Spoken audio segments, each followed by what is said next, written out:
Hello friends, welcome to my career Pathshala. आज हम लोग अपने पॉडकास्ट के सेकेंड एपिसोड में हैं और आज बहुत इंपॉर्टेंट गेस्ट हमारे सामने बैठे हैं और मुझे लगता है कि एमबीबीएस अब्रॉड प्लान करने वाले हर स्टूडेंट्स के लिए बहुत इंपॉर्टेंट सेशन होने जा रहा है। हमारे सामने हमारे पास जो बैठे हैं इनका नाम है फैजान अंसारी। ये मुरादाबाद से बिलोंग करते हैं, धामपुर मुरादाबाद के आसपास, और उधर फहाद बैठे हैं जो रांची झारखंड से बिलोंग करते हैं। इन दोनों बच्चों ने एक माइलस्टोन अचीवमेंट क्रिएट किया है अपने लाइफ लॉन्ग मेडिकल जर्नी में। ये दोनों फर्स्ट अटेम्प्ट में एफएमजी का एग्जाम क्लियर किए। तो हमने इनको रिक्वेस्ट किया आने के लिए। ये अपना eligibility certificate national medical commission से कलेक्ट करने आए थे। ऑन माई रिक्वेस्ट ये हमारे ऑफिस आए हैं और आज इनका एक्सपीरियंस आपके लिए बहुत इंपॉर्टेंट, बहुत मायने रखता है। तो उम्मीद है कि यह सेशन आपके लिए काफी फ्रूटफुल होने जा रहा है और लास्ट तक इस वीडियो को जरूर देखिएगा, बहुत कुछ सीखने को मिलेगा। तो welcome Faizan and Fahad. Thank you, sir. Thank you so much for inviting us in your show, and we are very grateful that you are invited us. Thank you so much. ठीक है, तो तुम लोगों ने अपनी एलिजिबिलिटी सर्टिफिकेट तो collect कर ली? Yes, sir. कल कलेक्ट कर लिया मैं एलिजिबिलिटी सर्टिफिकेट अपनी एनबी ऑफिस से। ठीक है, अब अपने अपने स्टेट के अंदर में जाके रजिस्ट्रेशन कराओगे और फिर इंटर्नशिप प्रोग्राम के लिए जाओगे। राइट।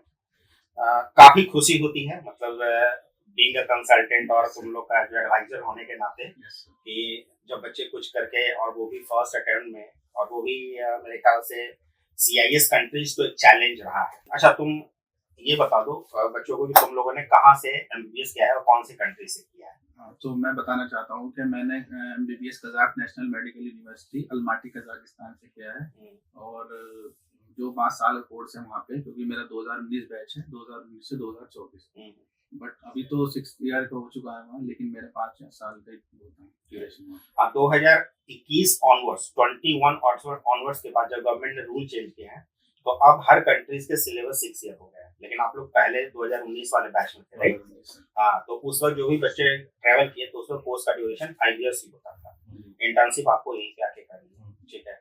तो मुझे ये बताओ कि थ्रू आउट द 5 ईयर्स जो है तुम्हारा, वो मेडिकल जर्नी कैसा रहा? मतलब जैसे अगर आप लोगों का कई बार इंडिया में नहीं होता है, फर्स्ट प्रायोरिटी पर किसी का इंडिया ही होता है, उसके बाद बाहर जाते हो तो क्या क्या चैलेंज है?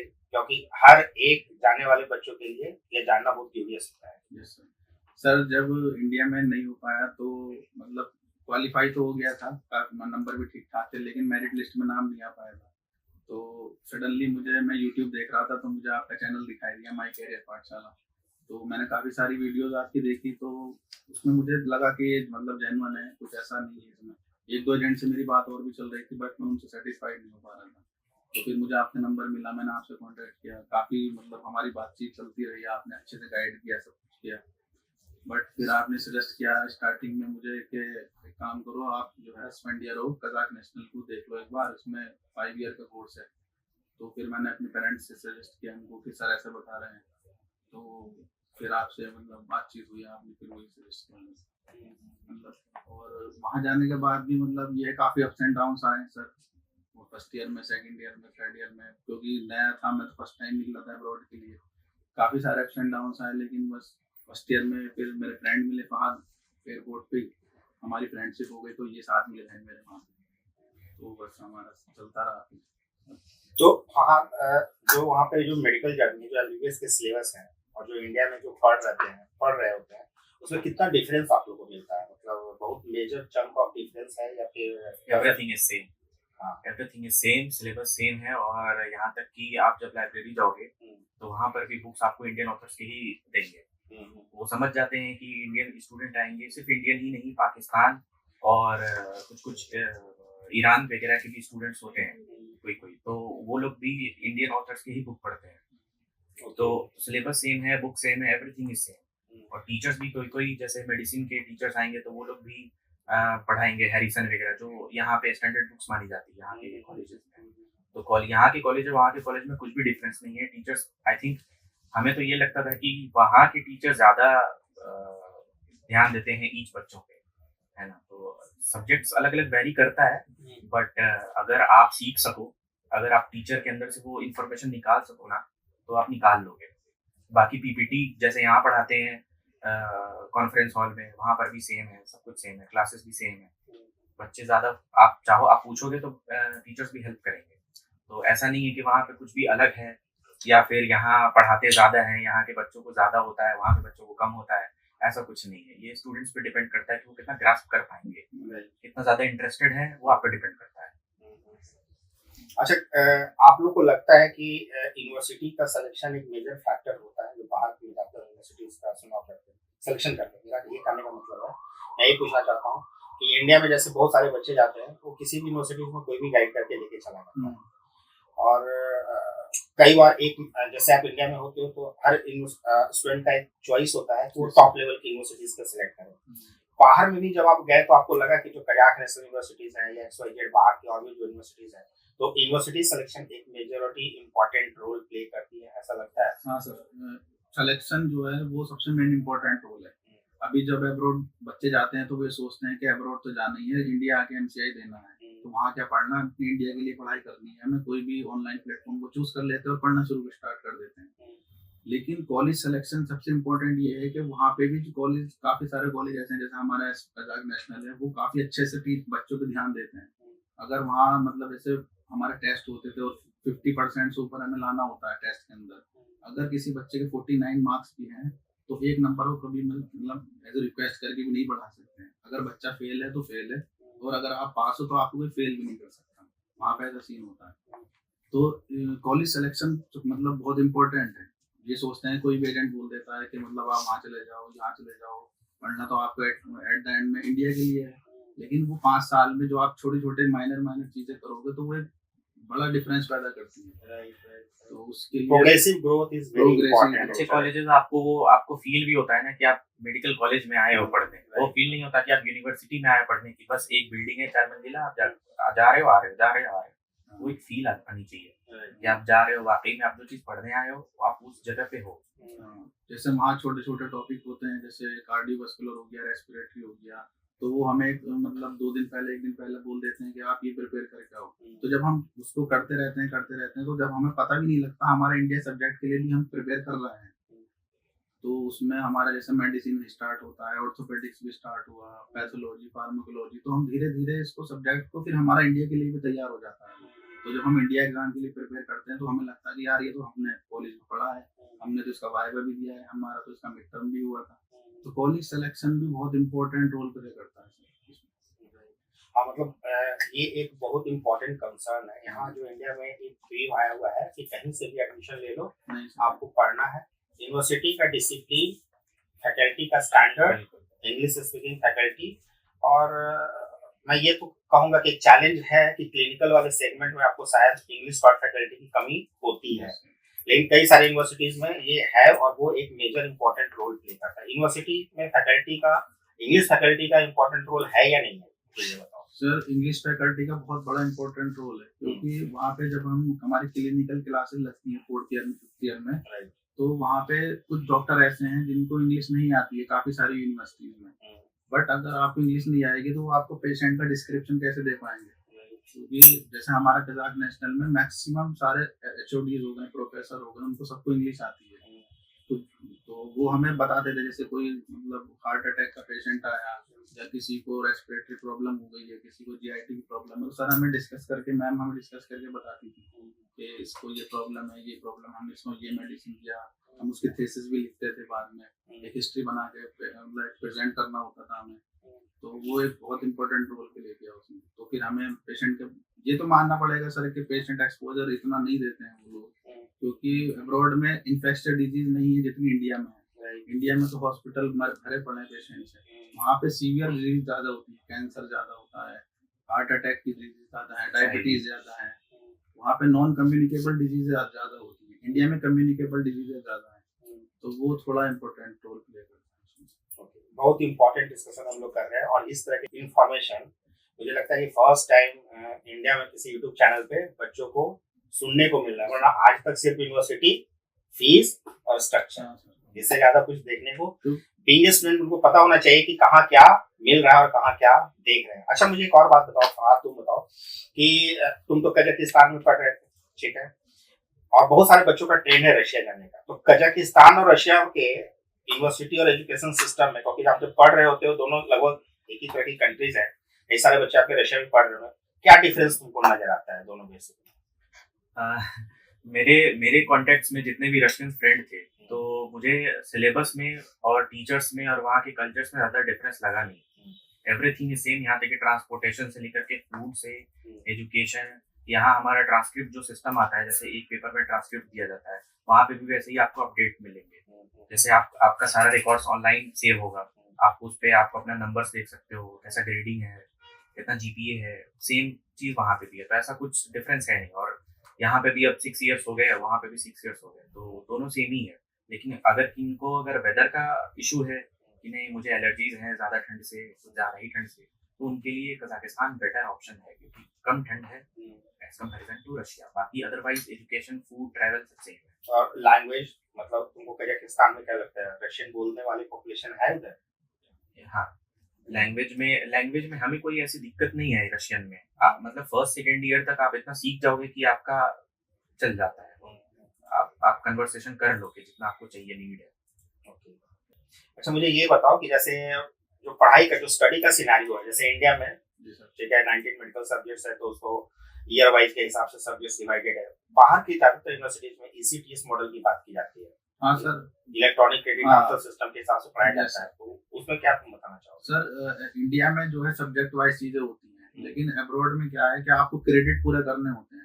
तो वहाँ पे जैसे कोई हमारे 19 सब्जेक्ट होते हैं पूरे होल एमबीबीएस में, 2 ही सब्जेक्ट इंडिया में पढ़ाए जाते हैं। तो जैसे फर्स्ट ईयर में जब स्टूडेंट जाएगा तो उनका एनाटॉमी, फिजियोलॉजी एंड बायोकेमिस्ट्री के बेसिक सब्जेक्ट होते हैं। तो जैसे बायोकेमिस्ट्री के 5 क्रेडिट हो गए, एनाटॉमी के 6 हो गए एग्जाम्पल के तौर पर, और फिजियोलॉजी का 8 हो गए। तो ये क्रेडिट हमको पूरे करने होते हैं वहाँ पे। तो जैसे मान लो हमारा मॉड्यूल वाइज जैसे फिजियोलॉजी स्टार्ट हुआ है हमारा, तो फिजियोलॉजी का 8 क्रेडिट हो गए। 8 क्रेडिट में तीन मतलब मिड टर्म होगा उसका। फिजियोलॉजी के 3 मिड टर्म होंगे, 3 मिड टर्म होंगे जिसमें 2 होंगे 3 क्रेडिट के, 1 होगा 2 क्रेडिट का। और अगर स्टूडेंट किसी भी मॉड्यूल में फेल हो जाते हैं तो फिर उनको वो क्रेडिट दोबारा पढ़ना पड़ता है या उसका री एग्जाम होता है। इस तरह से तो 8 क्रेडिट पूरे करने हैं, तो हमें 3 एग्जाम में फिजियोलॉजी के पास होना है, तो वो हमारा क्रेडिट 8 का पूरा हो गया। फिर एनाटॉमी, फिर फिजियोलॉजी, बायोकेमिस्ट्री, इस तरह से। तो हमारे 16 या 17 क्रेडिट एक सेमेस्टर में होते हैं, उनको पूरा करो। फिर next pathology, pharmacology and microbiology start होगा, उसके अलग क्रेडिट होंगे, फिर उनको पूरा करो। तो टोटल क्रेडिट हमें कॉलेज वाले बता देते हैं कि आपके टोटल 80 या 90 100 क्रेडिट होंगे, वो पूरे करने होते हैं 5th ईयर तक आते हैं। ठीक है, ऐसा होता है। और अगर किसी क्रेडिट में कोई अगर स्टूडेंट फेल हो जाता है तो फिर उसको कैसे मतलब पास करने का मौका दिया जाता है? अगर कोई स्टूडेंट फेल होगा तो उसको पहले तो री एग्जाम का एक चांस देते हैं कि भाई आप री एग्जाम दे लो। अगर उसमें भी स्टूडेंट फेल होगा तो उसको जो है समर सेमेस्टर में, जब हम लोग जून जुलाई में घर आते हैं, तो उसको वहाँ पे रुक के उसका एग्जाम को देना होता है। फिर उसकी 15 दिन की सेम सब्जेक्ट को वो पढ़ाएंगे टीचर दोबारा से उस स्टूडेंट को।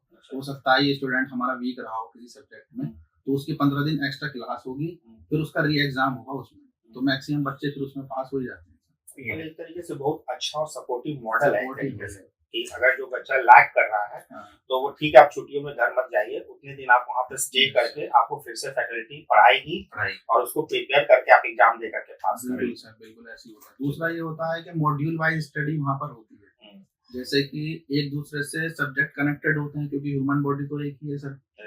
तो जैसे फिजियोलॉजी में कार्डियोवास्कुलर सिस्टम स्टार्ट हुआ, तो टीचर क्या करेंगे, फिजियोलॉजी का सीवीएस हमें पूरा पढ़ा देंगे बेसिक, क्योंकि फिजियोलॉजी मतलब नॉर्मल थिंग क्या होती है शरीर के अंदर, बॉडी के अंदर। फिर उसी की हमें पैथोलॉजी पढ़ाई जाती है कार्डियोवास्कुलर सिस्टम की। फिर उसी की हमें मेडिसिन पढ़ाई जाएगी कि हम क्या मेडिसिन दवाई देंगे। तो एक इंटरकनेक्टेड के लूप में हमें मॉड्यूल वाइज पढ़ाया जाता है। जैसे एनाटॉमी में बोन्स पढ़ रहे हैं, तो फिर सर्जरीज में कौन सी बोन एंड नर्व होंगी ऑपरेटिव करते टाइम, फिर वो हमें कनेक्ट करके उससे पढ़ाएंगे। फिर ऑर्थोपेडिक्स को भी उसमें चूज करेंगे, ट्रॉमा केस, तो एक इंटरकनेक्टेड हो जाता है। इंडिया में क्या है कि एनाटॉमी खत्म करेंगे, फिर फिजियोलॉजी खत्म करेंगे, फिर कोई सा भी सब्जेक्ट उठाएंगे वो खत्म करेंगे। जबकि यहाँ एक सिस्टम को उठाते हैं, इतने सारे बॉडी में सिस्टम है। जब ब्रेन को उठा ले तो ब्रेन का ही पैथोलॉजी, ब्रेन का ही फिजियोलॉजी और ब्रेन की ही सर्जरी वगैरह ऐसा बनाते हैं। मतलब model is very good actually, कह सकते हैं कि काफी अच्छा मॉडल है और इंटरेक्टिव है और पढ़ने में भी मजा आता है। यस सर, ठीक है, वो कनेक्टिव मॉडल है एक तरीके से। ठीक है, चलो अच्छा है डिस्कशन। मुझे अब ये बताओ कि जो तुम्हारी एमसीआई जो यानी एफएम जो एग्जाम जो आपने पास किया, उसका प्रिपरेशन प्लान मॉडल क्या था आपका? क्या फर्स्ट अटेम्प्ट में ही निकल कर गया? जनरली देखा जाता है हर साल जो एवरी ईयर कम से कम 30 to 35,000 बच्चे देते हैं, ऑन एन एवरेज 30% के आसपास, बिलो 30%, 25 to 30% बच्चे पास करते हैं। तो क्या स्ट्रेटजी रही ऐसी कि आप दोनों क्योंकि रूम पार्टनर रहे हैं, ठीक है, तो रूम पार्टनर गुड फ्रेंड्स और रूम पार्टनर कई बार हो जाता है, तो और room partners become good friend, ये बहुत ऑब्वियस कभी कभी देखने को मिल जाता है। हाँ तो मुझे लगता है कि जो ट्यूनिंग थी वो काफी मैच कर रही थी, ठीक है। तो मुझे बताओ एक बार कि कैसे आप लोगों ने क्या स्ट्रेटजी लगाई ताकि ये जो जाने वाले स्टूडेंट्स हैं ना, या जो वहाँ पढ़ भी रहे हैं, उनको समझ में आए कि फर्स्ट अटेम्प्ट में पास करने का क्या मंत्र है, कैसे आप कर सकते हैं। एक एक करके मैं ये एक्सपीरियंस दोनों के साथ सुनना। तो फर्स्ट ऑफ ऑल जो भी स्टूडेंट जाने वाले हैं अब्रॉड, तो उनको ये अपने दिमाग में ये फिट करके चलना है कि आपको जाके वहाँ पे पढ़ाई करनी है, ठीक है। फर्स्ट ईयर से आपको अपने बेसिक क्लियर करने हैं। फर्स्ट ईयर में, क्योंकि फर्स्ट ईयर से 6th ईयर तक आपके पास बहुत टाइम है, तो कोशिश करो कि उस वक्त आप कोई भी प्लेटफॉर्म ना लो ऑनलाइन। कोशिश करो आप बुक्स उठाओ, क्योंकि आप बुक्स पढ़ना सीखोगे उस वक्त। टेक्स्ट क्या बोल रही है, क्योंकि एट लास्ट आप आफ्टर एमबीबीएस आपको वहाँ पे आपको थ्योरीज वगैरह है ना, पीजी में आपको बुक्स ही पढ़नी पड़ेगी। आपको वहाँ पे कम रिसोर्सेज मिलेंगे पीजी एंड सुपर स्पेशलिटी में वगैरह, तो आपको अभी से आदत डालनी पड़ेगी first year second year. After second year आपका पूरा शिफ्ट होना चाहिए कि कैसे आपको एग्जाम टैकल करना है। तो फर्स्ट ईयर में जो भी सारे बेसिक सब्जेक्ट्स हैं उसको आप बुक से कवर करो। जैसे एनाटॉमी आप बुक से कर लो, ग्रेज चूज करो कि ये स्टैंडर्ड बुक्स हो, है ना। जैसे कि एनाटॉमी में ग्रेज हो गए, फिजियोलॉजी में गेनाउ या फिर हो गए, और बायोकेमिस्ट्री में हार्पर हो गए। कोशिश करो आप स्टैंडर्ड बुक चूज करने की, और उनके जो टॉपिक्स आपको नहीं समझ में आ रहे हैं वो आप यूट्यूब से देख लो। बहुत सारे अच्छे अच्छे टीचर्स हैं, फॉरेन के भी इंडियन के भी, तो आप उनको रेफर कर लो और सारे बुक के लैंग्वेज आपको समझ में आ जाएंगे। बट कोशिश करो कि फर्स्ट प्री क्लिनिकल और पैरा क्लिनिकल का सब्जेक्ट आप बुक से करो। आफ्टर दैट आप ऑनलाइन पे शिफ्ट कर जाओ। उसके बाद वीडियो लेक्चर्स देखो कैसे, क्योंकि आप पढ़ना सीख जाओगे उस वक्त। मेडिकल टर्म्स जितने भी हैं वो मैक्सिमम आप समझ जाओगे कि क्या बोल रहे हैं टीचर्स वगैरह। उसके बाद आप नोट्स बनाते चलो अपना, या फिर प्री मेड नोट्स आते हैं ऑनलाइन प्लेटफॉर्म्स के, तो आप उनको रेफर करो और क्वेश्चन प्रैक्टिस शुरू से ही करते चलो। तो आपका एक रिदम बनता रहेगा, थोड़ा थोड़ा लेकिन डेली। ऐसा नहीं होना चाहिए कि आज पढ़ा और फिर 10 दिन के बाद फिर पढ़ा, फिर मूड किया, फिर 5 दिन बाद गैप हो गया, फिर 2 दिन बाद गैप नहीं रखना है। पढ़ना डेली है, चाहे 1 घंटा भी हो, आधा घंटा भी हो, लेकिन पढ़ना डेली है। ऐसा नहीं मतलब कि आधा घंटा डेली, बट आज अगर आपने 4 घंटा पढ़ा तो कल आधा घंटा पढ़ो, फिर उसके बाद फिर नेक्स्ट डे कोशिश करो उससे आधा पढ़ने, लेकिन डेली करो। तो ये रूटीन हैबिट में होना चाहिए। और कोशिश करो कि आपका जो यूनिवर्सिटी या फिर क्लासेस में जो आपके टॉपिक्स चल रहे हैं, फॉर एग्जांपल कि आपका ट्रॉमा चल रहा है, तो आप कोशिश करो कि आप ऑनलाइन या फिर बुक से आप ना उसको पहले से पढ़ के जाओ, ताकि आप जाओ तो वहाँ पे फिर आपको अच्छे नंबर मिले और ये क्रेडिट के सोचने की जरूरत ना पड़े आपको पहले से। क्योंकि अगर आप क्रेडिट देखोगे तो आपका ध्यान क्रेडिट पे जाएगा, रादर देन कि आपको सीख पाओ, उससे पहले आपका ध्यान क्रेडिट पे जाएगा। तो आप पहले से सीख के जाओ, आप लर्न करके जाओ, आप टीचर्स के पास जाओगे तो अच्छा इंप्रेशन भी बनता है। नहीं बच्चा पढ़ के आया तो इसको सिखाओ, स्पेशल ध्यान दो। हमने वही करा, तो हमने टीचर्स को लगता था कि हम दोनों अच्छे स्टूडेंट हैं, तो हमें ओटी में भी लेके जाते थे, स्पेशली कॉल करके कि आ जाओ हमारा लेप्रोस्कोपी है तो देख लो, आ जाओ हमारा ट्रॉमा है तो देख लो, आ जाओ हमारा हर्निया है तो देख लो। ऐसा होता था। तो आप अच्छे स्टूडेंट्स हैं तो टीचर का सपोर्ट मिलता है, और जाहिर सी बात है पूरे वर्ल्ड वाइड ये मतलब एक्नॉलेज्ड है कि हर अच्छे स्टूडेंट्स को हर टीचर पसंद करता है, इसमें कोई बड़ी बात नहीं है। तो वो थोड़ा सपोर्ट भी रहता है। तो अपने नोट्स बनाते जाओ, क्वेश्चन देखते रहो, और एट लास्ट में आने के बाद ये एग्जाम इजी लगेगा। हमें कॉन्फिडेंस था कि हमारा एग्जाम क्लियर हो जाएगा। मैं शुरू से कहता था कि हमारा एग्जाम होने वाला है, देख लेना। तुमने भी यही स्ट्रेटजी फॉलो की है लगातार? हाँ सर, मैंने भी यही स्ट्रेटजी फॉलो की है। बट जब फर्स्ट ईयर में मैं तो ये कहना चाहूँगा कि कोई भी जो अब्रॉड जाने वाले स्टूडेंट्स हैं, क्योंकि मैं तो मुझे काफ़ी ज़्यादा थोड़ी घबराहट भी हो रही थी, कैसे होगा क्या होगा। बल्कि आपसे तो मेरी काफ़ी डिस्कशन चलती भी रहती थी, जब आप बोलते थे कि मैं मेट्रो से लौट रहा हूँ, फिर रास्ते में हम लोगों की बातें होती रहती थी। तो मुझे अच्छा, ये इसके बारे में मैं बताऊँ, इससे मतलब जितनी बातें मैंने की उतना शायद ही किसी स्टूडेंट से किया होगा। और ये इतना कंफ्यूज था, इसको मैंने जबरदस्ती धक्के मार के भेजा इंडिया से। ये हालत है, ये बोलेगा। बिल्कुल सर। इसका फोन आया एफएमजी एग्जाम पास करने का, रात को 12:30 या 1 बजे मैंने सर को मैसेज किया कि sir I pass my FMG exam and thank you for your support. तो सर ने कहा ये खुशखबरी भी मैसेज पे दोगे क्या? सर का फिर कॉल आया मुझे, तो ये था। तो जब हम लोग जा रहे थे फर्स्ट ईयर में, तो ये मुझे एयरपोर्ट पे मिला पहाड़, तो हमारी इंट्रोडक्शन हुआ, बातचीत हुई। तो फिर हमने जब फर्स्ट ईयर में जाते के साथ ही हमें रूम अलॉट किया गया सर, वहाँ हमने एक ही रूम लिया। फिर मतलब 2-3 दिन बाद हमारी क्लास स्टार्ट हुई थी। तो फर्स्ट डे क्लास से ही जब जाने के बाद में टीचर ने हमारा साइटोलॉजी का टेस्ट ले लिया, मतलब सेल साइटोलॉजी वो तो बेसिक चैप्टर होता है, तो उसमें हमारे दोनों के 85 नंबर आए, इसके 85 थे, मेरे शायद 80 के करीब थे, और कुछ बच्चे के 30-20 नंबर ऐसे आ रहे थे, 15 भी थे। तो मतलब उस टाइम से हम लग गया कि ठीक है हम दोनों कर लेंगे यार, अभी से लगेंगे तो हो जाएगा। तो फिर धीरे धीरे करते रहे। ऐसा नहीं था कि मतलब जाने के बाद बिल्कुल फोकस भी रहे, घूमते भी थे, लेकिन हम लोगों को पता था कि यार हम लोग जहाँ से उठ के आए हैं, हमारा इंडिया में नहीं हो पाया, तभी हम यहाँ पर अब्रॉड में आए हैं, तो वो हमने एक अपना दिमाग में रखा उस चीज को। मतलब एक मेजर कहा जाए तो आप ऑन एन एवरेज अपना फुल टाइम पढ़ाई पे न रखते हुए भी अगर आप रेगुलर 2 घंटे भी रोज के हैं तो आपकी सारी चीजें पूरी हो जाती है। एग्जैक्टली, वो 2 घंटा निकल जाएगा अगर आप कंसिस्टेंट हो, डिसिप्लिन्ड हो, आपको पता है कि मेरा प्रायोरिटी ये है, तो आपका निकल जाएगा वो।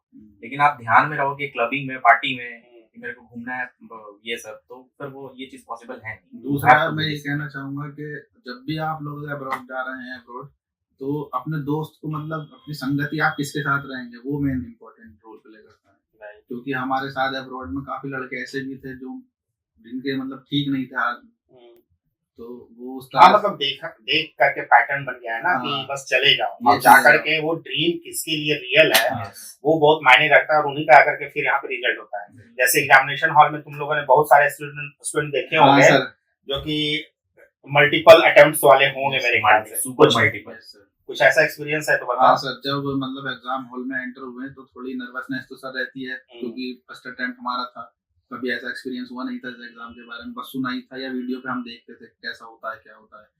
लेकिन जब हम लोग गए तो मेरे बराबर में एक मतलब उनकी एज काफ़ी थी, 40 प्लस के करीब एज हो गई थी उनकी। तो एग्जाम शुरू होने से पहले थोड़ा मैं बातचीत कर रहा था उनसे कि भैया आपका कौन सा अटैम्प्ट है क्या है, तो उन्होंने मुझे बताया कि मेरा 6th अटैम्प्ट है। इधर जो बैठे उन्होंने बताया मेरा 8th अटैम्प्ट है। तो मैं सोच रहा हूँ यार मेरा तो फर्स्ट अटैम्प्ट है, कैसे होगा क्या होगा, तो थोड़ा डिमोटिवेशन से लगा। लेकिन मुझे अपने ऊपर कॉन्फिडेंस था कि यार 5 साल से अब मतलब फर्स्ट ईयर से अब तक कुछ तो पढ़ा है, इतना तो पढ़ा है कि मैं निकाल तो लूंगा।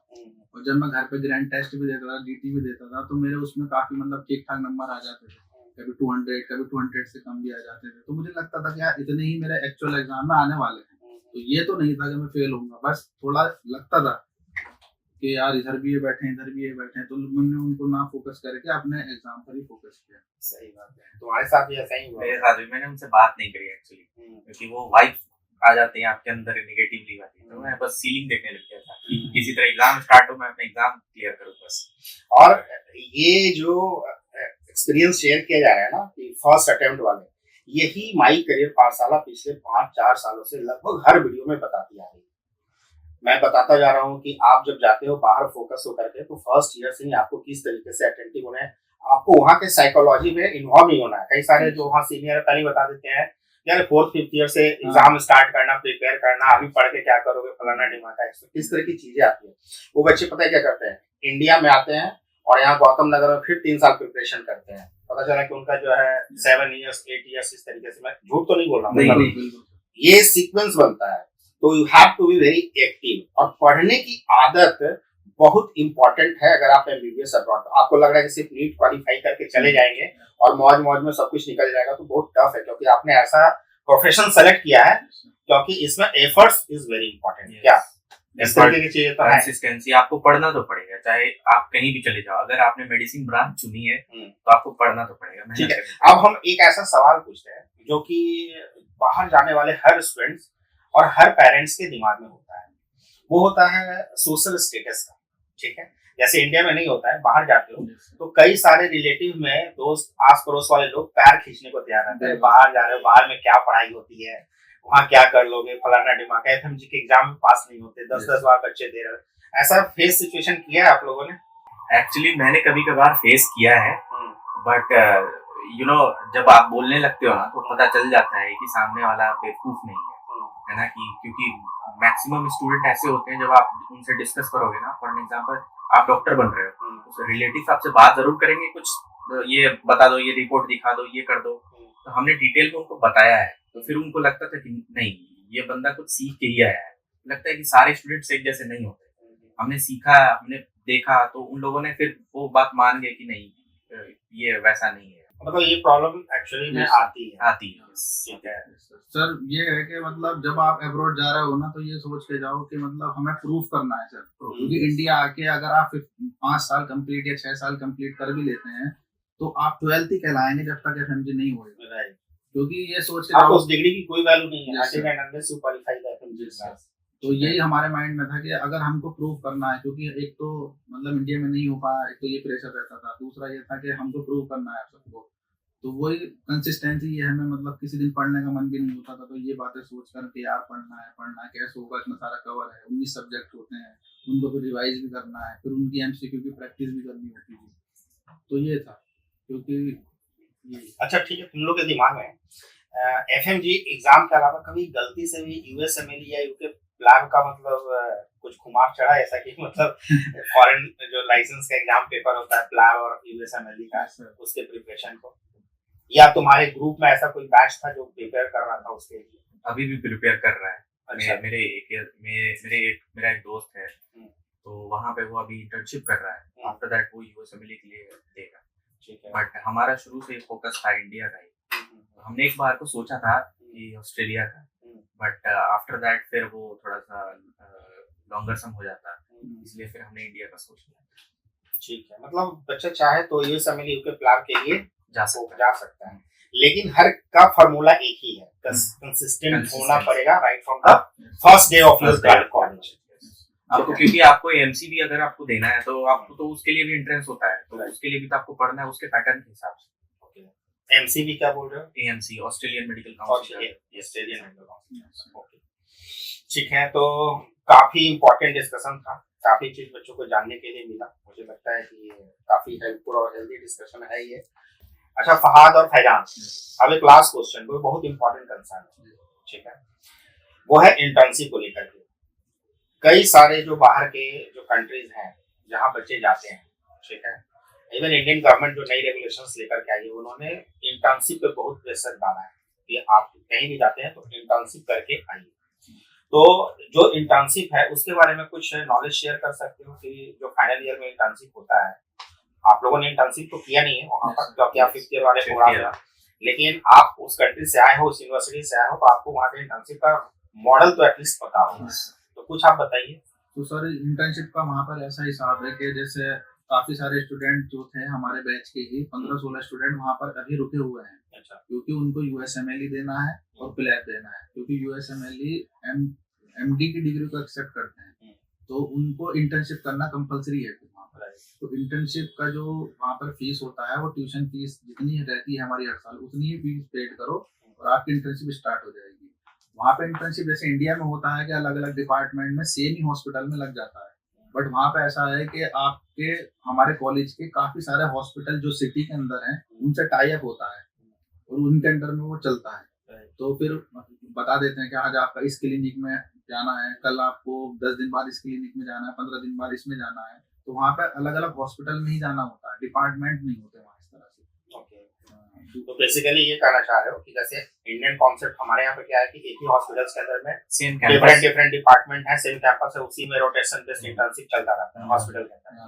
यहाँ क्या है कि यूनिवर्सिटी से बहुत सारे हॉस्पिटल्स अटैच हैं, जिस टाइम फ्रेम में आपका जो ड्यूटी लगेगी, जो सेगमेंट होगा, उसमें जाकर के आपको वो कंप्लीट करना पड़ेगा। लेकिन होता वो उसी तरीके से रोटेशन ही होता है, बट डिफरेंट लोकेशन है, not in the same campus. अच्छा, तो इंटर्नशिप की जो सर्टिफिकेट लास्ट में मिलती होगी वो तो यूनिवर्सिटी के नाम से ही मिलती होगी। वो सर यूनिवर्सिटी के नाम से मिलेगी, तो वो कोई पंगा नहीं है ना कि मतलब कहीं और पे मतलब किसी और के नाम का दे दिया, कहीं और पॉलिक्लिनिक के नाम का दे दिया, ऐसा नहीं होता। नहीं, वो इसलिए नहीं है ना क्योंकि सर टाइप तो कॉलेज से ही है ना, तो कॉलेज ही उसको बनाकर उसको देता है। मोस्ट ऑफ द टाइम आपका वो पॉलिक्लिनिका है ना, वो आपका अटैच है यूनिवर्सिटी से ही।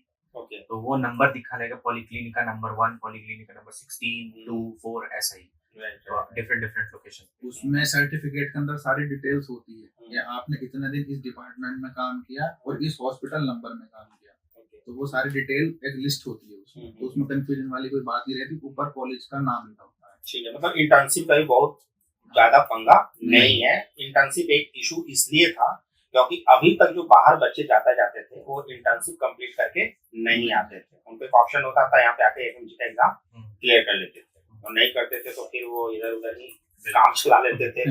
लौट करके उस कंट्री में जाके इंटर्नशिप कंप्लीट कोई नहीं करता था, क्योंकि उसकी वैल्यू इंडिया में नहीं दी जाती थी। ठीक है, तो काफी इंपॉर्टेंट अच्छा डिस्कशन था, कई सारे कॉन्सेप्ट तुमने बच्चों के क्लियर किए कि अगर MCI FMG एग्जाम पास करना है तो कंसिस्टेंट होना कितना जरूरी है। और अगर आप MBBS अब्रॉड का प्लान कर रहे हो तो जब तक FMG एग्जाम आपने पास नहीं किया तब तक आपकी उसकी डिग्री की वैल्यू बिल्कुल 12th के बराबर है। तो आपको कितना सिंसियर और सीरियस होना है right from the first day of the college, यह समझना बहुत जरूरी है। ठीक है, तीसरा क्या है कि अब आपका हैप्पी मोमेंट्स है, कंप्लीट डॉक्टर और फैमिली में भी काफी ज्यादा खुशियां होगी। ठीक है, अब यहाँ पर PG वगैरह की तैयारी करोगे। माई करियर पाठशाला की तरफ से आप दोनों को आपके फ्यूचर के लिए ठीक है बहुत बहुत ढेर सारी शुभकामनाएं। ठीक है, इसी तरीके से आगे बढ़ते रहिए और उम्मीद है कि आपको यह पॉडकास्ट पसंद आया होगा। इसी तरीके के इंपॉर्टेंट इंफॉर्मेशन और अपडेट्स, क्योंकि ये कुछ इंटरनल डिस्कशन है जो यूनिवर्सिटीज के बारे में आपको जाने से पहले पता नहीं होता, क्या पढ़ना होता है, किस सिस्टम के थ्रू पढ़ना होता है, ECTS क्या है, मॉड्यूल क्या है, इंटर्नशिप होती है कि नहीं। यहाँ के पढ़ाई में हमेशा आपको ये दिखाया जाता है कि इंडिया की पढ़ाई जो है बहुत बेहतरीन है। जो लोग नहीं जा रहे होते हैं वही ज्यादा इसकी बातें करते हैं, और जिनको जाना होता है, जिनके पेरेंट्स को भेजना होता है, उनके लिए तो हैप्पी मोमेंट्स है कि चलो हम अपने बच्चे का सपना पूरा कर रहे हैं, MBBS करा रहे हैं। लेकिन जो नहीं जा रहे होते हैं उनके ही 10 सवाल होते हैं। तो उन 10 सवालों के लिए यह पॉडकास्ट बहुत इंपॉर्टेंट है, ताकि आपको एक कॉन्फिडेंस जनरेट हो। और हमारे चैनल को तो लाइक सब्सक्राइब करने का, बोल दो लाइक सब्सक्राइब करें। सर के चैनल को लाइक एंड सब्सक्राइब करो, और इतनी अच्छी इन्फॉर्मेशन मिलती है। अच्छा, एक बार ये बात तो बोलना भूल ही गया, माई करियर पाठशाला के सर्विस के बारे में बता दो यार कम से कम। सर सर्विस तो मतलब ये समझ लो इतनी बेस्ट है कि कभी ऐसा लगा ही नहीं। जो आपका वो क्या बोलते हैं, उसे कोड भी है, स्लोगन भी है कि we don't treat like a agent, we treat like a parents. We don't think like agent, we think like parents. Yes sir, तो ये बिल्कुल बात सही है, जेन्युइन है। ये सर पेरेंट्स की तरह ही सोचते हैं, क्योंकि मैंने सारी बातें इनको बता दी थी और सर से बोल दिया सर आप देख लो जो करना है।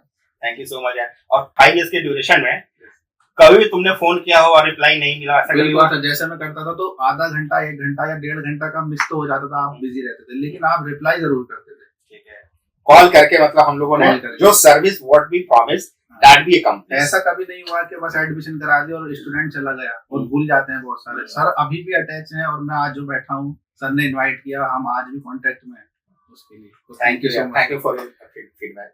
तो बने रहिए, stay tune with my career पाठशाला इस तरह के पॉडकास्ट के लिए और वीडियो के लिए। नीट का टाइम आ गया है, पढ़ाई पे भी ध्यान दीजिए, पॉडकास्ट भी देखते रहिए। Thank you so much. Thank you so much.